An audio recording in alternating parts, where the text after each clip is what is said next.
నీవు జలములలో బడి దాటునప్పుడు నేను నీకు తోడయ్యుండును.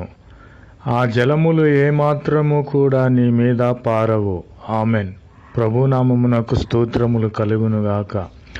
జలములలో పడి మనము వెళ్ళినప్పుడు ఆ జలములు ఏమీయూ కూడా మనలను ఏమీ చేయవు. ఎందుకంటే ప్రభు అయిన క్రీస్తు వారు మనకు తోడుగా ఉన్నారు.